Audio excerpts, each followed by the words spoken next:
bonsoir à tous.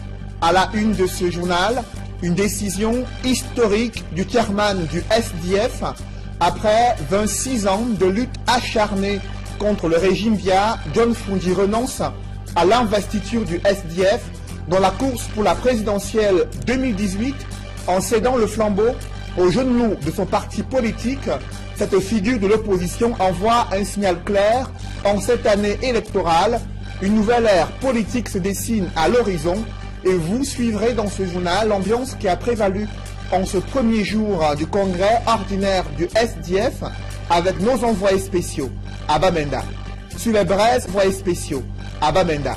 Sur les braises ardentes de la crise anglophone, le chef suprême des armées réagit à la suite de l'escalade de la violence meurtrière et des attaques perpétrées contre des soldats sur le théâtre de la crise anglophone. Une 5e région militaire interarmée et une 5e région de gendarmerie viennent d'être créées avec un poste de commandement à Bamenda. Paul Biya vient ainsi d'opérer une réorganisation profonde du haut commandement militaire. La quintessence de ce décret présidentiel, c'est à suivre au cœur de ce journal.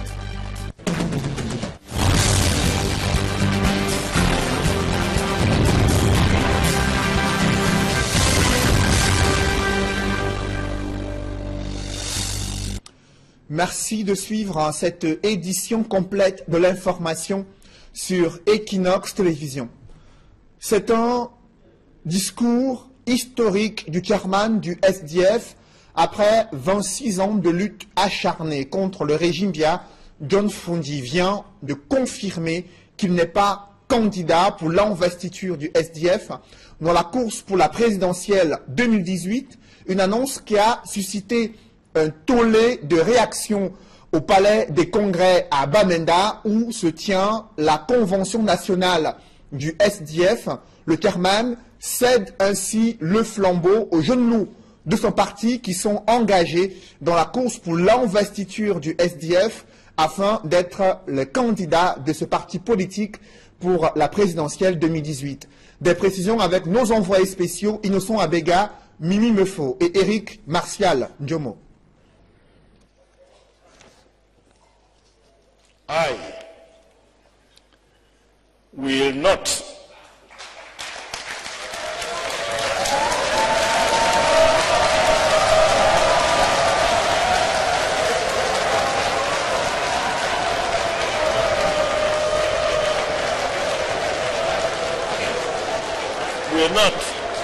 be presenting my candidature to be the flag bearer, as I've always done in the past. I have decided to leave the competition to the younger cadets in the party.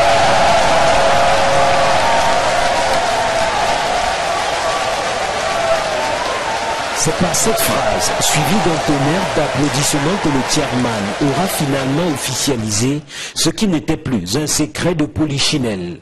Dans son discours de politique générale, présenté de façon laborieuse en raison des difficultés de lecture du chairman, il a, dans un brin d'humour, avoué que l'âge y était pour beaucoup. Very little. Hold on. Hold this.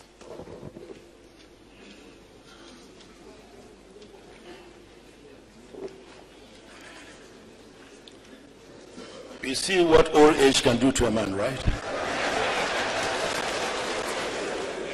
But you still need your old people, you know.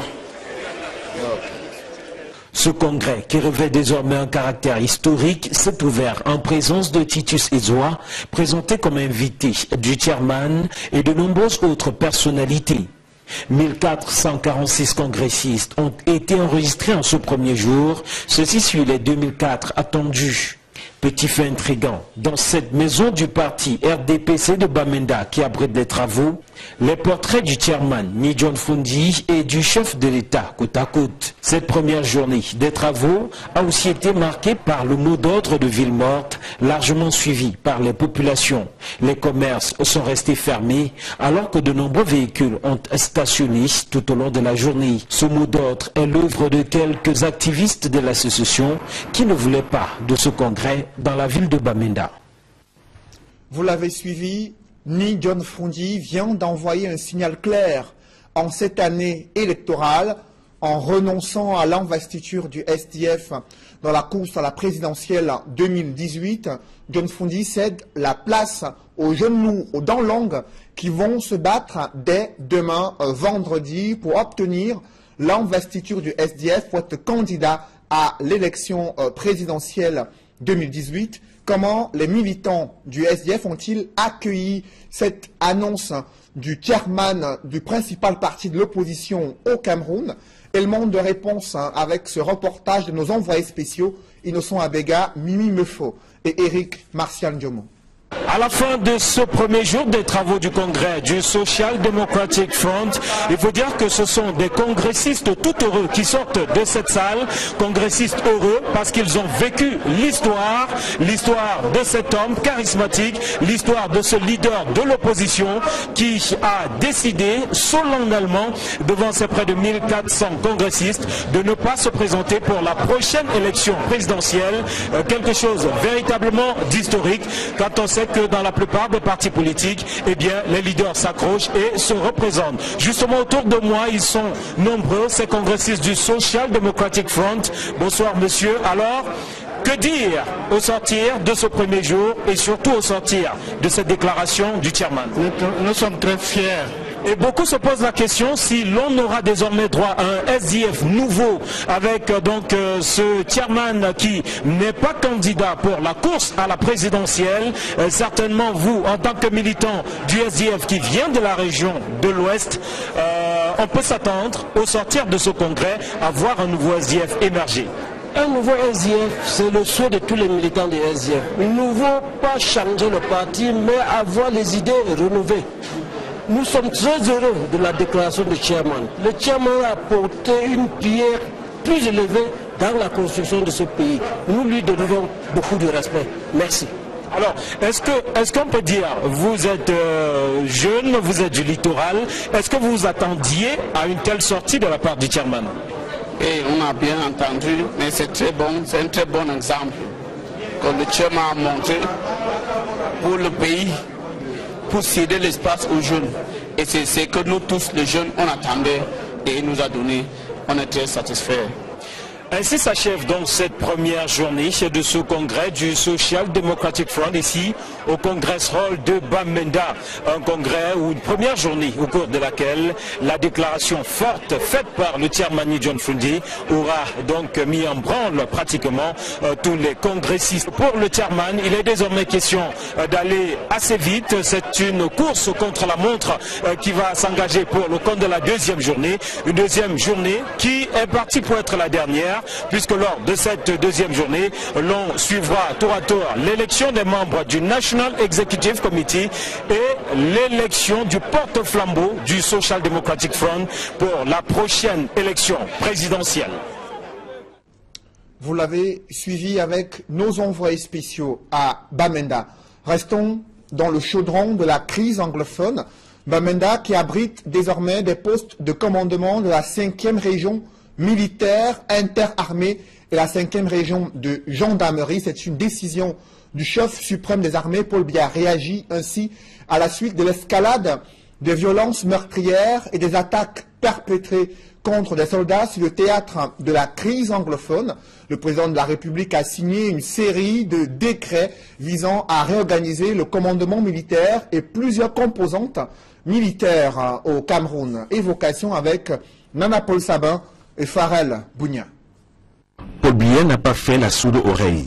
Dans la guerre qui oppose les forces de défense aux sécessionnistes dans les régions du sud-ouest et du nord-ouest, des soldats sur le terrain des opérations avaient émis, selon des sources crédibles, le vœu de l'éclatement en deux de la deuxième région militaire interarmée et la nomination de nouveaux commandants pour une offensive efficace contre les terroristes.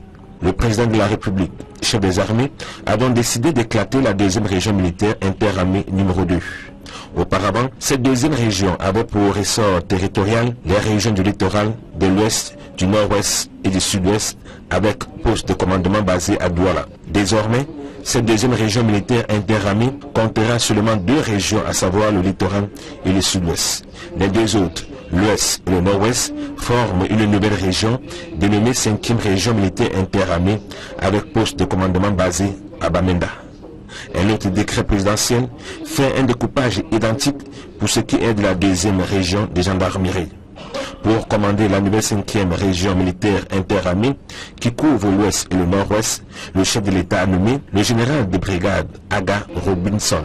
Et pour commander la nouvelle 5e région de gendarmerie, le chef des armées a jeté son dévolu sur le général de brigade Esso, Jules César.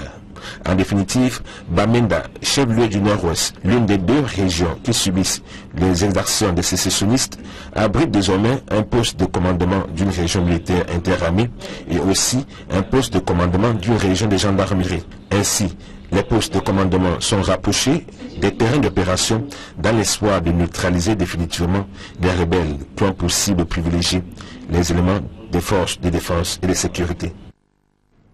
Sur un autre front de guerre contre le terrorisme à l'extrême nord du Cameroun, une autre bataille semble être négligée par les pouvoirs publics, celle de l'amélioration du niveau d'éducation des jeunes du côté de Marois. Vous allez le découvrir dans ce reportage.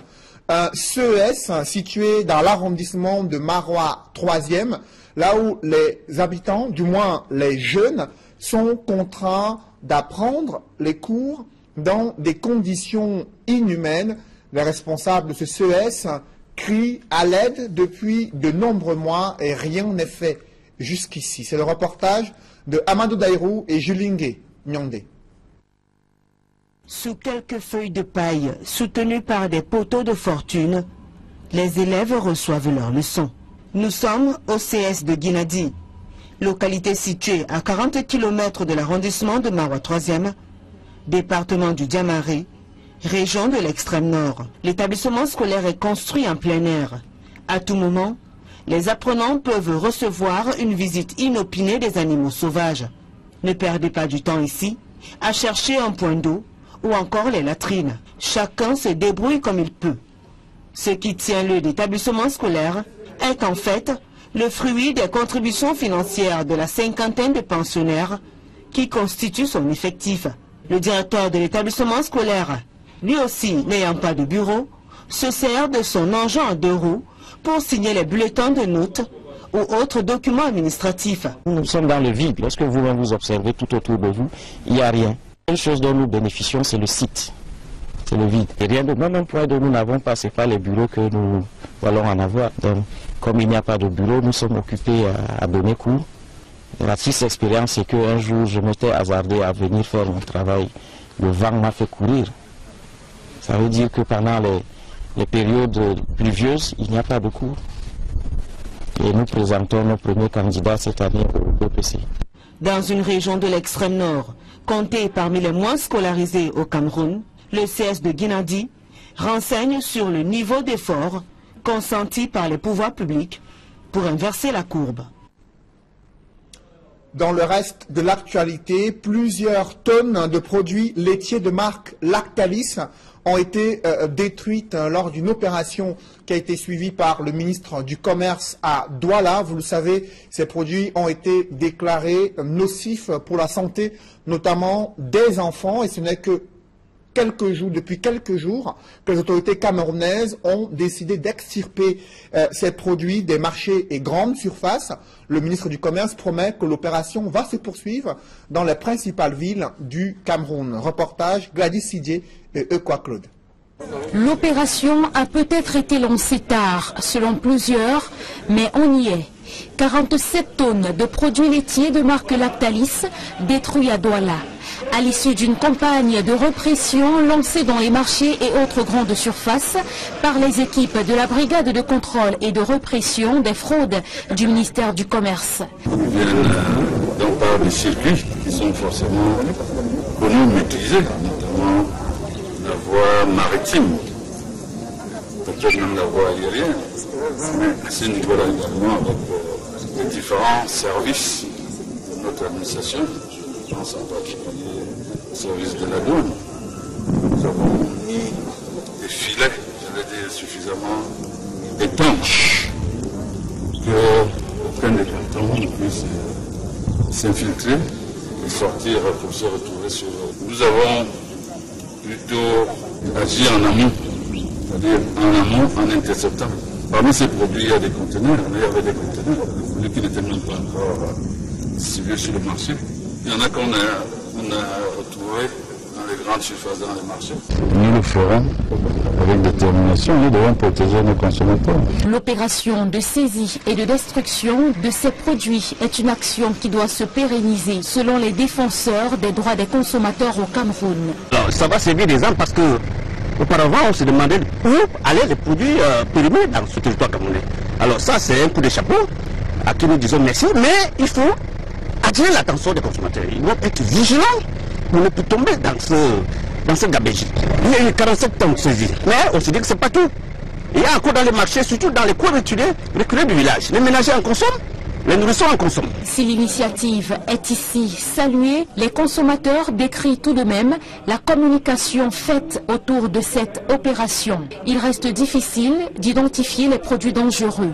Les opérations de contrôle vont se poursuivre et s'étendre dans d'autres localités, même les plus reculées, à en croire le ministre du Commerce. Comment soutenir les communautés engagées dans des activités génératrices de revenus? La banque Afriland First Bank a développé des programmes de microfinance qui portent déjà leurs fruits dans plusieurs localités au Cameroun. Reportage. L'instant était bref, mais suffisant pour marquer l'histoire de l'arrondissement de Kolmetet, qui est désormais connecté au monde financier international via le réseau MC2, entendu mutuel communautaire de croissance. Après quelques années de gestation, voici que le rêve est devenu réalité, au grand bonheur de ceux qui ont porté et cru au projet, à l'instar du patriarche Martin Bangangele. Nous sommes fiers de vivre cet instant où les populations rurales se réveillent, se mobilisent pour participer à cet effort qui tend vers le bien-être. Le développement ne peut pas vous trouver étant endormi, les bras croisés. Il faut être actif pour que vous puissiez donc réellement vous développer.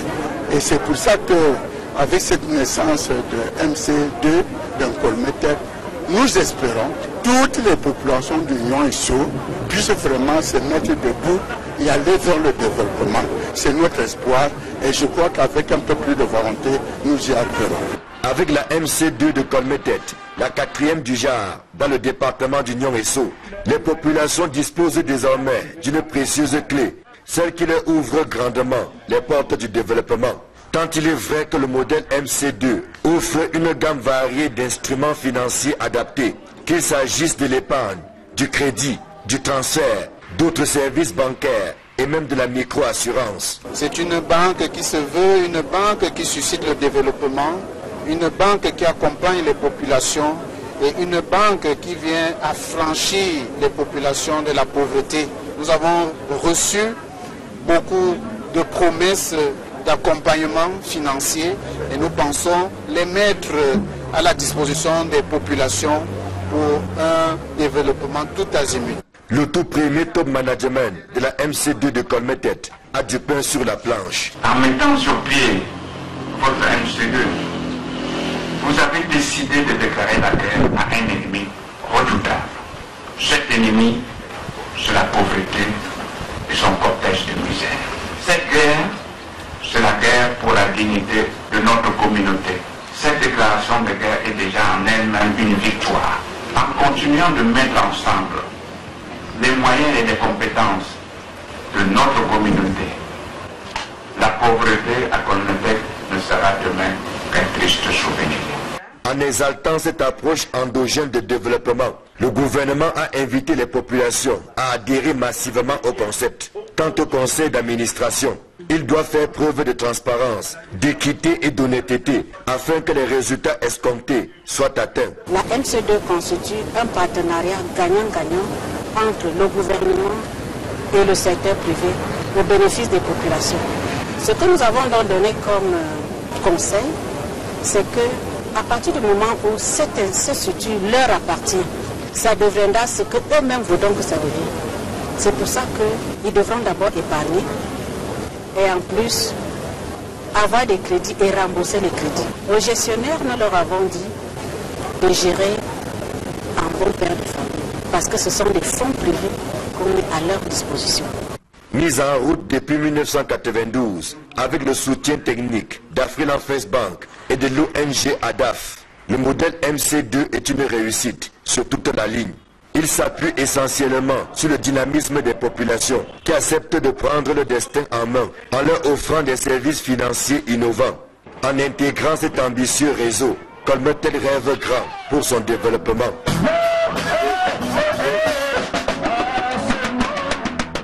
Malgré son riche potentiel en ressources halieutiques, la presqu'île de Manoka peine à tirer profit de cette opportunité économique.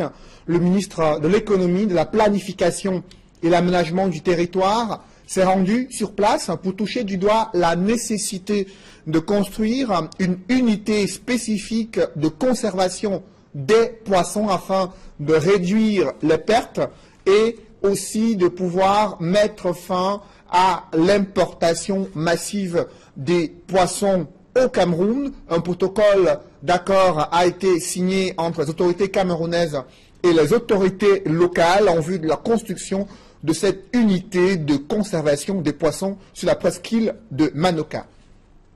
Je vous propose à présent d'écouter l'enjeu de ce protocole d'entente entre le ministère de l'économie et la presqu'île de Manoka, le ministre de l'économie, de la planification et l'aménagement du territoire, Louis-Paul Motazé. Il se fait que Manoka, c'est une île. Cela signifie donc qu'il y a une particularité propre à Manoka, toutes les îles. Manoka, comme je l'ai dit, a un problème existentiel, c'est-à-dire avec les phénomènes de changement climatique, avec le phénomène du fait que la mangrove est attaquée, parce qu'il y a des gens qui coupent le bois pour fumer le poisson, etc. Manoka est menacée. Pour sauver même l'île, c'est la première chose. La deuxième chose, c'est qu'il y a une activité principale ici, c'est la pêche. Activité qui est principale, qui est importante non seulement pour Manoka, mais également pour l'économie du pays. Parce qu'il faut le rappeler, l'importation encore grande du poisson par notre pays contribue à déséquilibrer la balance commerciale. Comment donc faire pour aider les populations de Manoka dans cette activité principale qui est la leur? D'où la signature, comme vous l'avez vu, d'un protocole d'entente qui nous permet d'apporter à peu près 780 millions de francs CFA pour une construction d'une usine qui permettra de produire de la glace pour la conservation des poissons. Et on se rend compte que très vite que Manoka peut être un paradis touristique, ce qu'on peut appeler le tourisme vert. Et nous pensons qu'une action devrait également être faite dans ce sens-là pour transformer effectivement ce site. Mais ça nécessite la construction de certaines infrastructures. Ça nécessite qu'on finisse les travaux de construction du débarcadère. Cette année, nous avons délégué encore des crédits, à peu près 350 millions de francs CFA pour terminer la construction du débarcadère. Parce qu'il faut bien que les gens arrivent. Pour pas qu'on ne puisse venir que grâce aux moyens du BIR, que nous remercions déjà, qui fait déjà un gros travail. Mais on peut construire, on peut aider à faire en sorte qu'il y ait des moyens de transport pour les populations, pour celles qui veulent aller vendre des produits à Douala, etc., etc. Des juges sont appelés à faire bon usage des nouvelles peines alternatives et cultiver le pardon. C'est une recommandation du premier président de la Cour suprême, Daniel Mekobe-Soné, a mené une profonde réflexion sur la lutte contre la criminalité au Cameroun. C'était lors de la rentrée judiciaire 2018 à Yaoundé, rentrée solennelle de la Cour suprême. Joël Essengé et Marcelin Gansop. Dans une salle d'audience pleine à craquer, le premier président de la Cour suprême fait une incursion dans la politique criminelle du Cameroun et demande aux juges de cultiver l'esprit du pardon. Daniel Mekobe-Soné les encourage à faire de plus en plus un bon usage des peines alternatives prévues par la loi, au lieu d'envoyer systématiquement en prison les personnes reconnues coupables des faits qui leur sont reprochés. Autant qu'il fait peur et sanctionne, autant la loi lui donne la possibilité de faire preuve de clémence. Le juge n'est pas un ministre de culte, mais en prêtant serment devant Dieu, le juge s'engage à être miséricordieux dans l'accomplissement de sa mission. Le pardon du juge passe par des circonstances atténuantes, des excuses atténuantes, les peines alternatives et la dispense de la contrainte par corps. Un pardon qui, selon le premier président de la Cour suprême, s'est déjà manifesté à travers plusieurs décisions rendues par les juridictions, à l'instar du tribunal criminel spécial. Depuis la création du tribunal criminel spécial, plusieurs accusés ont déjà bénéficié de ce pardon. C'est ainsi que 61 décisions d'arrêt de poursuite ont été rendues à ce jour. Lorsque le juge a viré sa saisine au niveau de la Cour suprême, qu'il a fini sa mission, la Constitution donne toute latitude au président de la République d'accorder la grâce à l'accusé définitivement condamné. Parfois la grâce, qui vient du mot latin gratia, qui veut dire bienveillance, permet de corriger les erreurs judiciaires lorsque la décision est définitive. Elle empêche donc un recours en révision. Avant cette réflexion sur la place du pardon dans la mise en œuvre du droit pénal au Cameroun, c'est le procureur général près la Cour suprême qui a d'abord entretenu l'auditoire. Luc Diodo s'est apaisanti sur la défense sociale face au défi du terrorisme devenu une menace planétaire. Le combat contre le terrorisme rentre dans la recherche d'un équilibre entre le désir de sécurité et le désir de liberté. Dans ce combat, il est universellement reconnu que le respect des droits de l'homme constitue un allié indispensable. Les États se donnent le devoir de ne limiter ce combat que dans le cadre de ce qui est nécessaire et prévu par le droit international, notamment en ce qui concerne le recours à la force. La lutte contre ce fléau fait jaser, dans la mesure où plusieurs atteintes aux droits de l'homme et aux droits humanitaires sont régulièrement relevées. Et l'ECAM compte veiller à la prise en compte de l'approche genre dans les déclarations de candidature pour les sénatoriales 2018.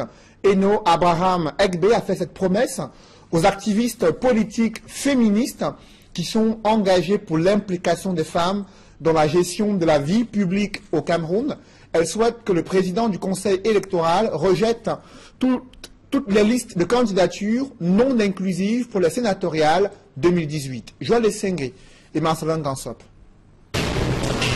En attendant la bataille des urnes le 25 mars prochain, celle de la représentativité des femmes a déjà commencé et préoccupe plus que jamais le réseau More Women in Politics. Ce réseau tient à la prise en compte de l'approche genre dans la constitution des listes des candidats aux différents scrutins, à commencer par les sénatoriales. Nous savons qu'il y a des partis politiques, et notamment le RDPC, qui a annoncé et qu'il exigeait des listes de 7 membres avec au moins 2 candidatures féminines. 2 femmes, ça fait 28% déjà. Pour les têtes de liste gender sensitive, que nous avons sensibilisé, nous espérons qu'ils comprennent bien le sens du mot au moins, pour dire que rien ne les empêche, n'est-ce pas, d'aligner plus de 3, plus de 4, afin qu'au soir des élections, nous réalisions au minimum 30% des femmes au Sénat. Un plaidoyer porté à l'attention du président du Conseil électoral d'Elections Cameroun. Ce dernier a pris l'engagement de veiller à ce que les femmes ne soient aucunement lésées dans la composition des listes de candidats, dont le délai de dépôt est fixé pour ce 22 février à minuit. Cette visite vient à point nommé parce que dans les tout prochains jours, nous allons commencer les examens des différentes candidatures. Nous avons rassuré Mme Dufo qu'il ne faut pas être fait pour que la prochaine soit respectée. L'article 171 du Code électoral consacre la prise en compte du genre dans l'accès aux fonctions délibératives et aux mandats électoraux. Mais en l'absence d'un texte d'application du chef de l'État, il sera difficile pour les femmes de voir le bout du tunnel. Mais nous avons aussi convoqué ce précédent qui a été connu, révélé en 2013 sous la magistrature de l'ancien président du Conseil électoral et qui a permis aux femmes d'accéder massivement à l'Assemblée nationale. Parce que je l'ai dit tantôt, dans les circonscriptions à 2 sièges, forcément, il fallait un homme et une femme, et forcément et implicitement, on était en train de réaliser la parité. Rien n'empêche le Conseil électoral de prendre des décisions du point de vue du droit, des décisions exégétiques découlant de l'interprétation de la loi. Malgré ces pesanteurs qui profitent à la gente masculine, le réseau More Women in Politics poursuit son plaidoyer pour qu'on en arrive à l'adoption d'une loi sur la parité au Cameroun. Précisons que des émissaires des formations politiques se bousculent déjà à la direction générale d'Elecam pour le dépôt des candidatures en vue des sénatoriales 2018. Le RDPC dit avoir bouclé ce dépôt des candidatures depuis près de 16 heures. Les autres formations politiques étaient encore en train de rassembler toutes les pièces nécessaires pour le dépôt des dossiers de candidature pour les sénatoriales 2018. Ils ont jusqu'à minuit ce jeudi. Dans l'escale internationale du 20h, Georges Weah à la recherche des financements et des investisseurs pour le redécollage économique du Libéria. Le président de ce pays de l'Afrique de l'Ouest est en France et il a mobilisé le monde du sport et le patronat français en vue de les inciter à investir dans son pays. Des précisions avec Carlos Minoé et Kate Diarra. C'est une visite de 3 jours que Georges Weah, le président nouvellement élu du Libéria, a entrepris d'effectuer en France. Une première visite d'État qui rentre dans le cadre de la recherche effrénée d'investisseurs susceptibles de s'implanter au Libéria, considéré comme l'un des pays les plus pauvres du monde, mais au grand potentiel. Il faut préciser que Georges Weah peut déjà compter sur une aide financière de la France qui a récemment rajouté le pays dans la liste des pays bénéficiaires de l'aide au développement. C'était le 8 février dernier. Mais il espère surtout convaincre les patrons français, d'où sa visite avec le MEDEF. Déjà, mercredi dernier, Georges Weah rencontrait le président français Emmanuel Macron pour une première séance de travail. Il était alors accompagné de quelques figures mondiales du sport, à l'instar de Kylian Mbappé et de Didier Drogba. Ils ont parlé de sport, mais aussi de développement économique. Au sortir de la séance de travail, les deux présidents ont annoncé le lancement d'une plateforme de développement basée sur les sports. Georges Weah a également plaidé pour l'amélioration de l'éducation, la santé, du développement de l'emploi au Libéria, pays miné par la pauvreté, les traumatismes de la guerre et des maladies telles que Ebola. Le président libérien a également indiqué que son pays avait besoin de la construction d'une route de 1500 km. Au cours de cette visite, les médias français présentent surtout Weah comme un enfant de la France où il a appris les valeurs d'humilité et de travailler dur, notamment lors de son passage à Monaco, puis au Paris Saint-Germain. Une phrase prononcée par Georges Weah lui-même et sur laquelle quelques Libériens se sont appuyés pour critiquer l'essence même de cette visite. Un public reportage dans ce journal. La banque Société Générale Cameroun vient de construire un bâtiment qui abrite un centre de formation professionnelle pour favoriser l'insertion socio-professionnelle des jeunes filles. Un bâtiment qui a été octroyé à la chaîne des foyers San Nicodème à Douala. Reportage.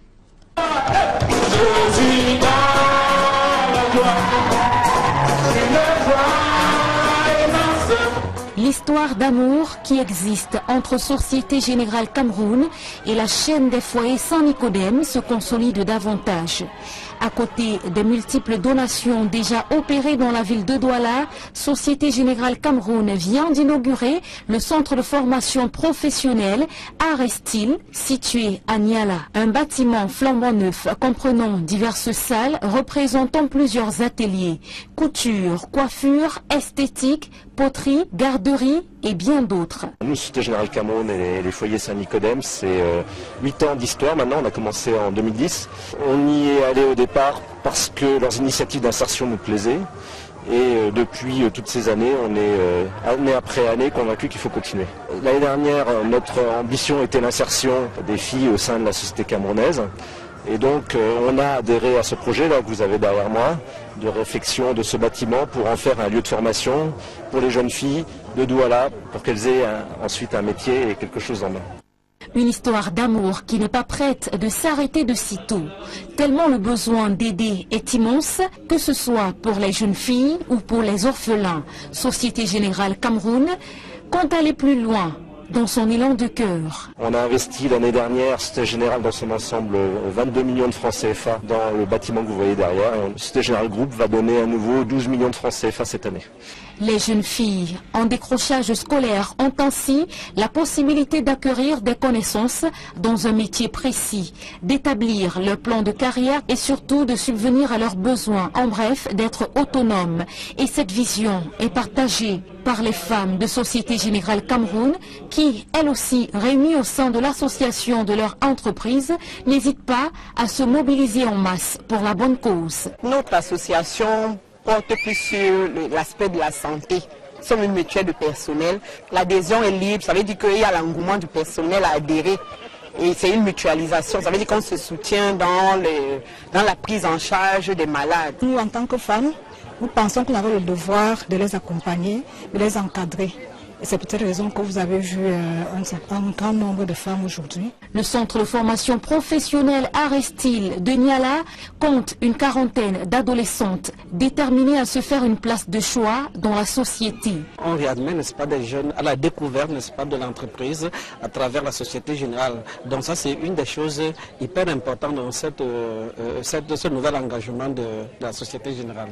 Bien sûr, le soutien financier, et comme vous aviez vu ici, sans la Société Générale, on ne saurait, n'est-ce pas, arriver à encadrer toutes ces jeunes dont vous voyez. Donc vraiment, nous sommes très contents, très ravis, n'est-ce pas, de ce nouvel engagement de la Société Générale. Ce centre de Niala vient donc rallonger la liste des établissements de la chaîne des foyers Saint-Nicodème qui compte déjà les foyers de PK24, de Nilon-Brazzaville, de Nubel et de Beponda.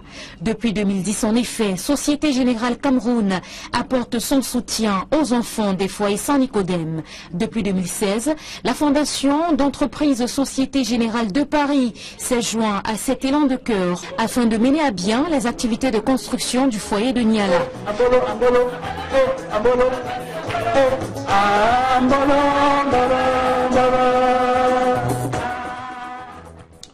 Mesdames, messieurs, c'est la fin de ce journal. Merci de l'avoir suivi. Restez sur Equinox Télévision juste après cette édition du 20h. L'émission Regard Social, présentée par Flavian Valodongo. Bonne soirée sur cette même antenne.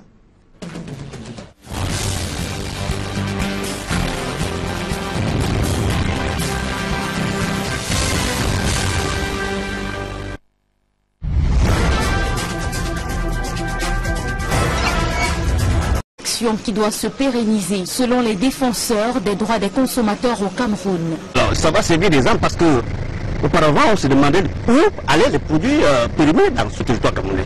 Alors ça c'est un coup de chapeau à qui nous disons merci, mais il faut attirer l'attention des consommateurs. Ils doivent être vigilants pour ne plus tomber dans ce gabegie. Il y a eu 47 tonnes saisies, mais on se dit que c'est pas tout. Il y a encore dans les marchés, surtout dans les coins reculés du village. Les ménagers en consomment. Les nourrissons en consomment. Si l'initiative est ici saluée, les consommateurs décrient tout de même la communication faite autour de cette opération. Il reste difficile d'identifier les produits dangereux. Les opérations de contrôle vont se poursuivre et s'étendre dans d'autres localités, même les plus reculées, à en croire le ministre du Commerce. Comment soutenir les communautés engagées dans des activités génératrices de revenus? La banque Afriland First Bank a développé des programmes de microfinance qui portent déjà leurs fruits dans plusieurs localités au Cameroun. Reportage. L'instant était bref, mais suffisant pour marquer l'histoire de l'arrondissement de Colmetet, qui est désormais connecté au monde financier international via le réseau MC2, Entendue Mutuelle Communautaire de Croissance.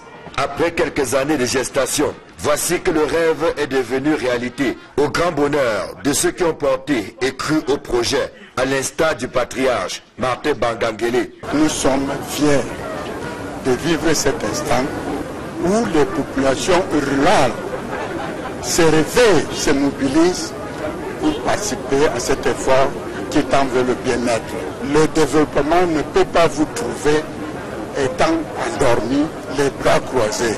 Il faut être actif pour que vous puissiez donc réellement vous développer.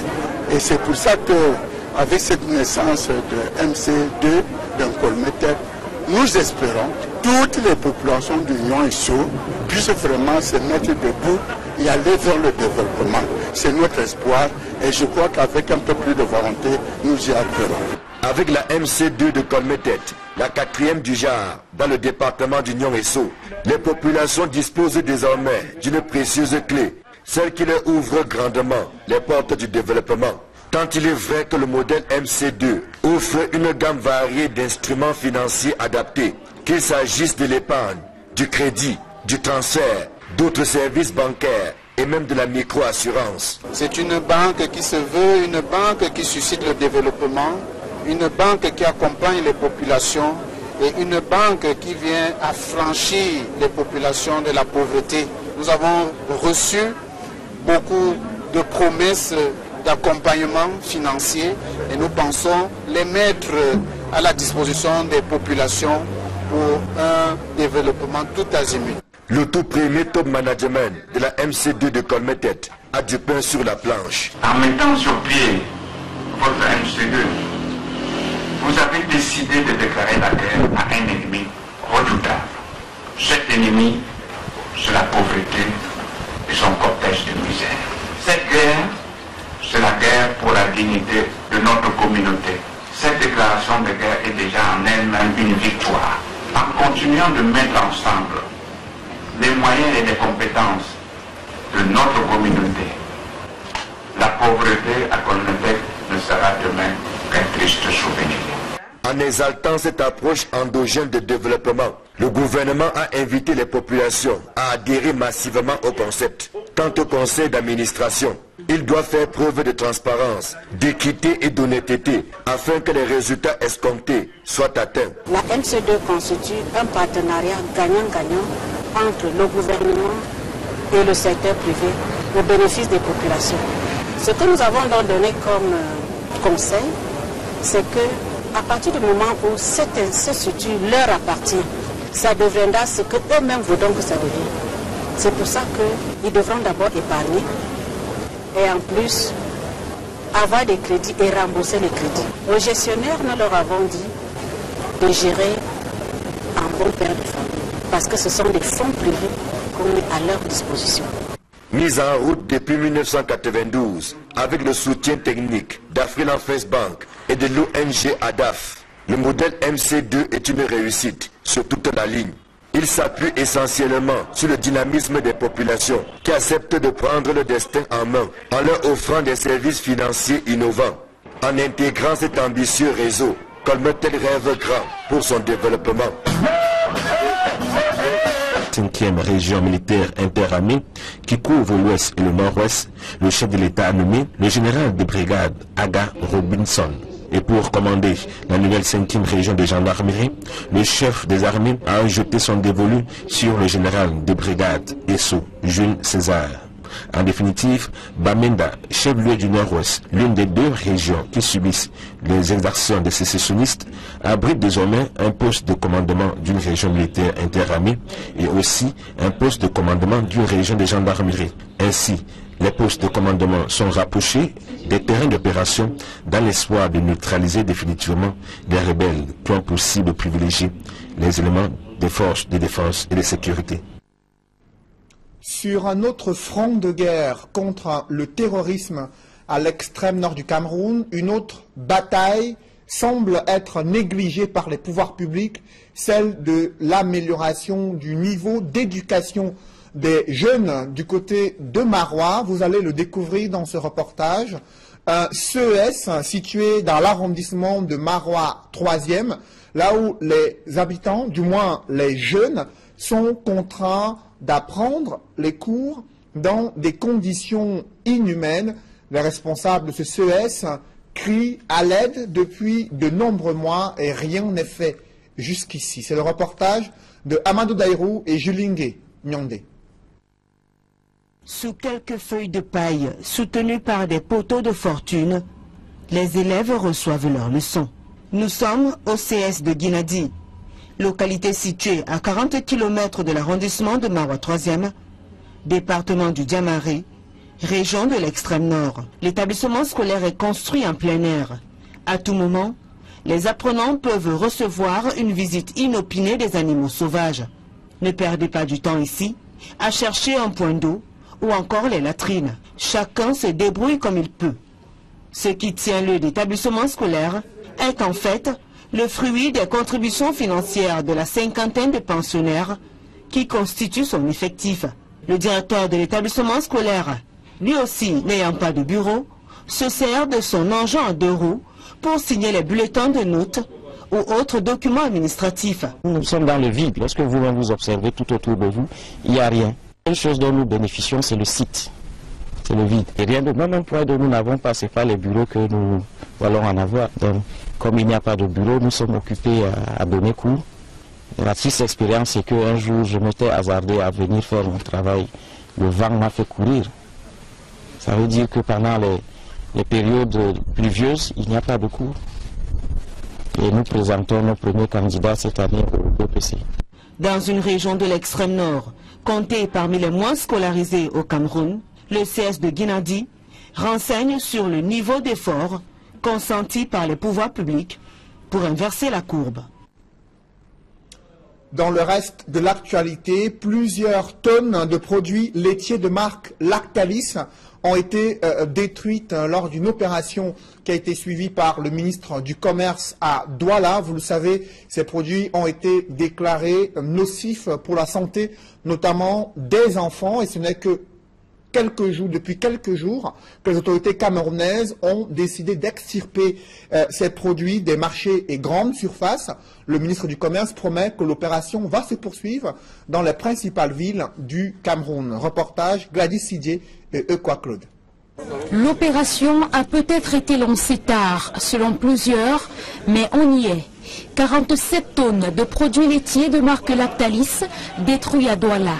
À l'issue d'une campagne de répression lancée dans les marchés et autres grandes surfaces par les équipes de la brigade de contrôle et de répression des fraudes du ministère du Commerce. Ils viennent d'un part des circuits qui sont forcément connus, maîtrisés, notamment la voie maritime, peut-être même la voie aérienne, mais à ce niveau-là également avec les différents services de notre administration. Je pense en particulier au service de la douane. Nous avons mis des filets, j'allais dire, suffisamment étanches qu'aucun des cantons ne puisse s'infiltrer et sortir pour se retrouver sur eux. Nous avons plutôt agi en amont, c'est-à-dire en amont, en interceptant. Parmi ces produits, il y a des conteneurs, il y avait des conteneurs, des produits qui n'étaient même pas encore distribués sur le marché. Il y en a qu'on a retrouvés dans les grandes surfaces, dans les marchés.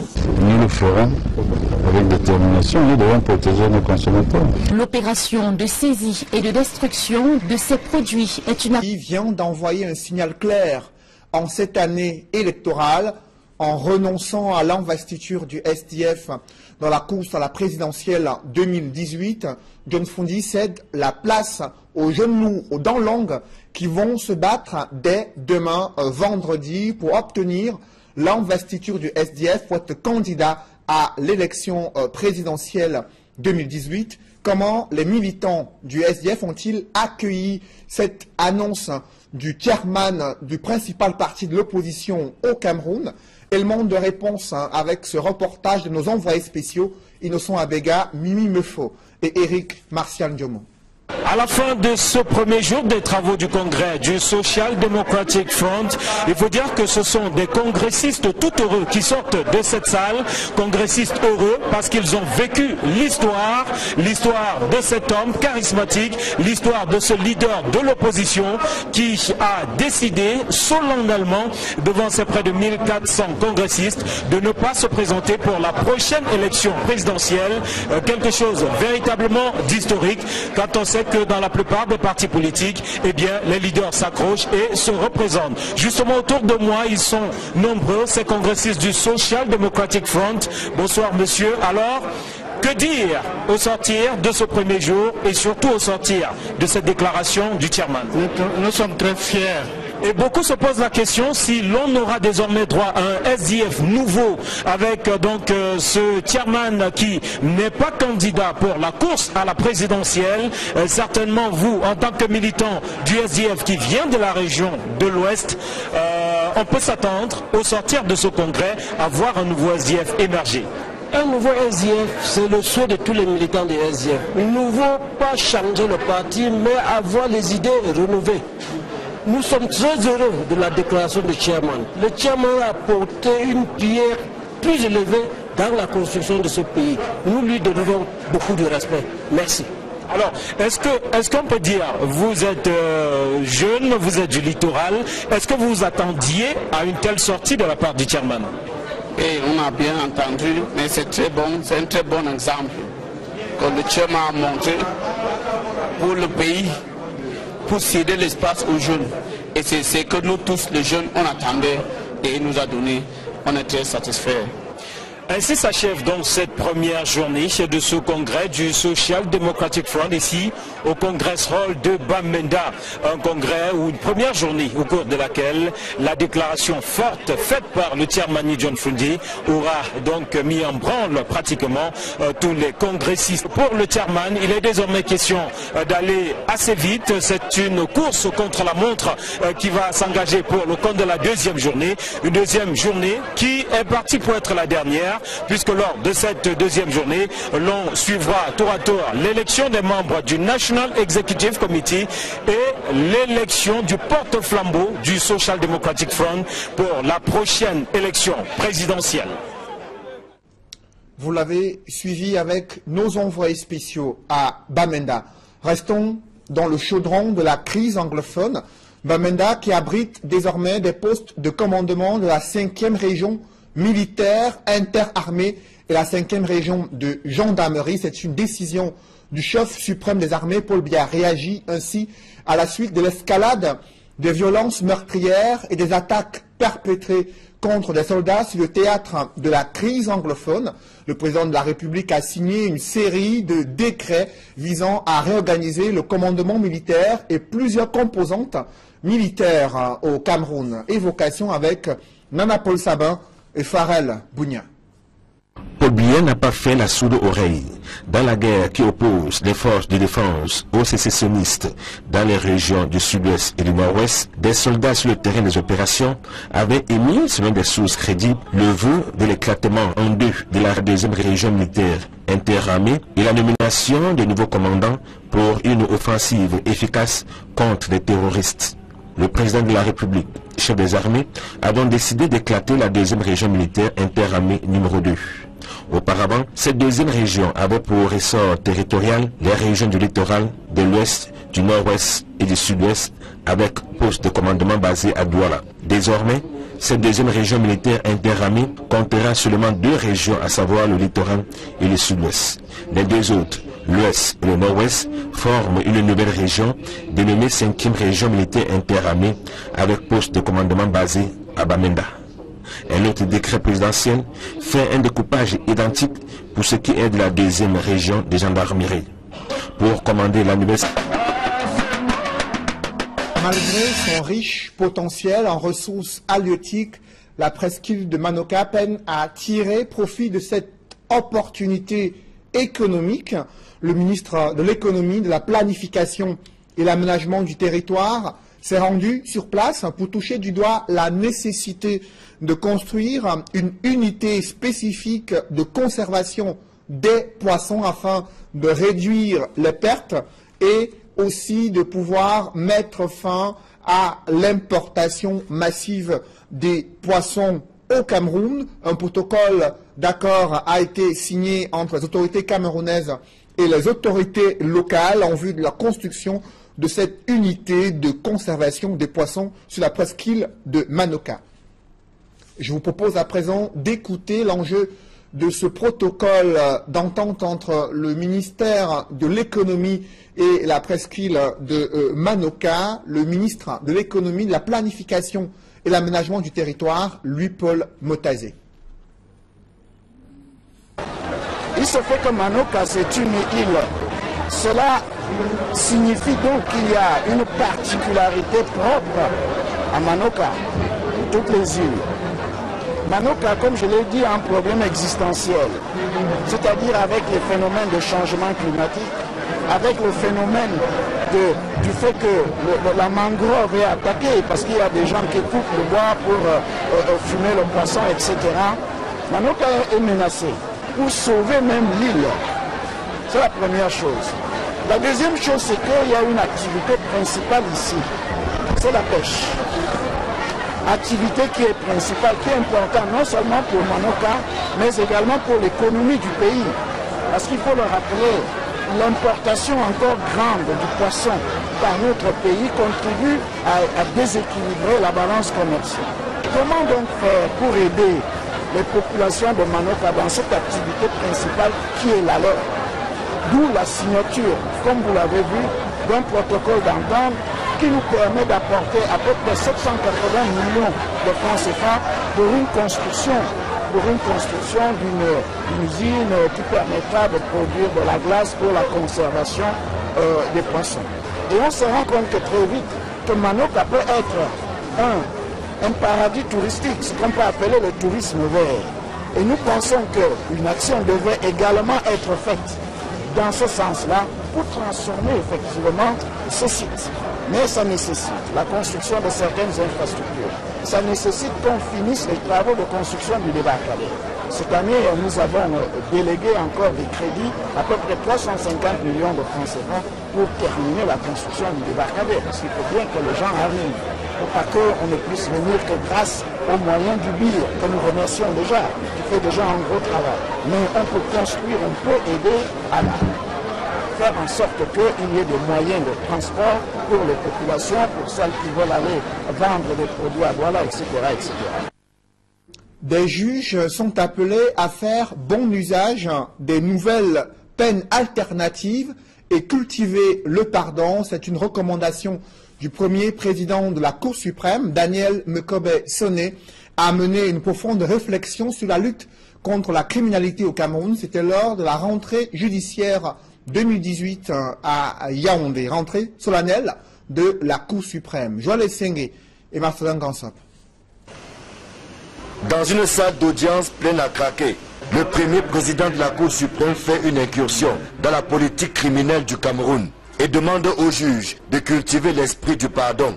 Daniel Mekobe-Soné les encourage à faire de plus en plus un bon usage des peines alternatives prévues par la loi, au lieu d'envoyer systématiquement en prison les personnes reconnues coupables des faits qui leur sont reprochés. Autant il fait peur et sanctionne, autant la loi lui donne la possibilité de faire preuve de clémence.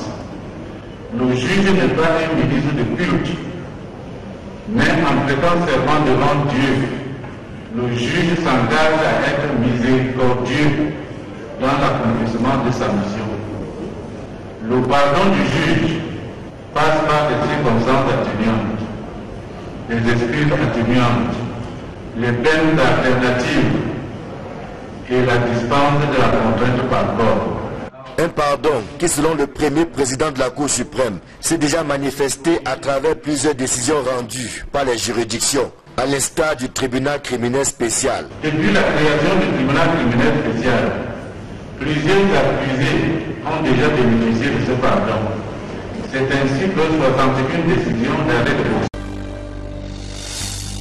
Bonsoir à tous.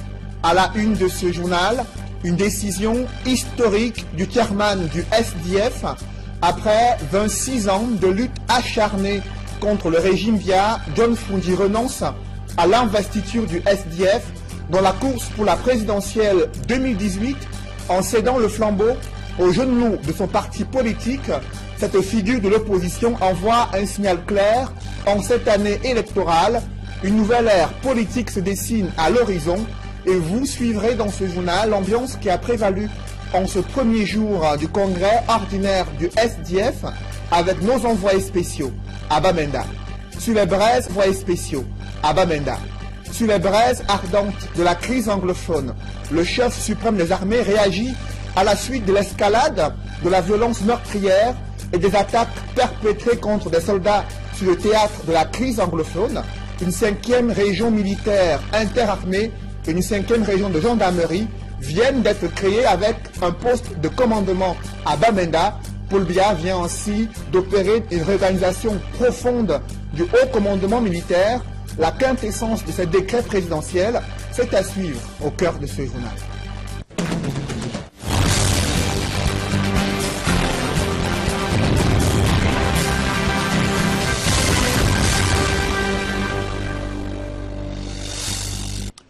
Merci de suivre cette édition complète de l'information sur Equinox Télévision. C'est un discours historique du chairman du SDF après 26 ans de lutte acharnée contre le régime Biya. John Fundi vient de confirmer qu'il n'est pas candidat pour l'investiture du SDF dans la course pour la présidentielle 2018, une annonce qui a suscité un tollé de réactions au palais des congrès à Bamenda où se tient la convention nationale du SDF. Le chairman cède ainsi le flambeau aux jeunes loups de son parti qui sont engagés dans la course pour l'investiture du SDF afin d'être le candidat de ce parti politique pour la présidentielle 2018. Des précisions avec nos envoyés spéciaux Innocent Abega, Mimi Mefo et Eric Martial Ndjomo. I will not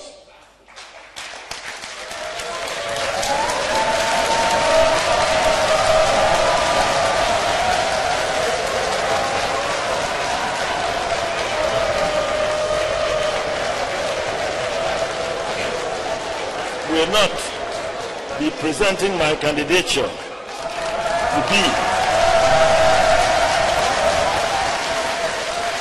the flag bearer, as I've always done in the past. I have decided to leave the competition to the younger cadets in the party.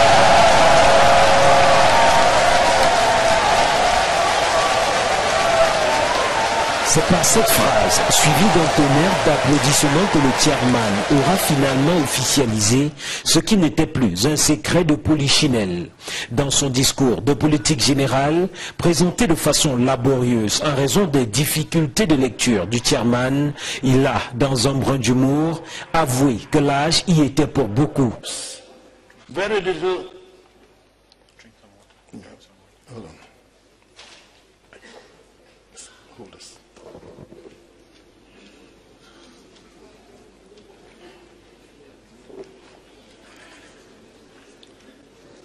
You see what old age can do to a man, right? But you still need your old people, you know. Ce congrès, qui revêt désormais un caractère historique, s'est ouvert en présence de Titus Edzoa, présenté comme invité du chairman et de nombreuses autres personnalités. 1446 congressistes ont été enregistrés en ce premier jour, ceci suit les 2004 attendus. Petit fait intriguant, dans cette maison du parti RDPC de Bamenda qui abrite des travaux, les portraits du chairman Ni John Fundi et du chef de l'État côte à côte. Cette première journée des travaux a aussi été marquée par le mot d'ordre de ville morte, largement suivi par les populations.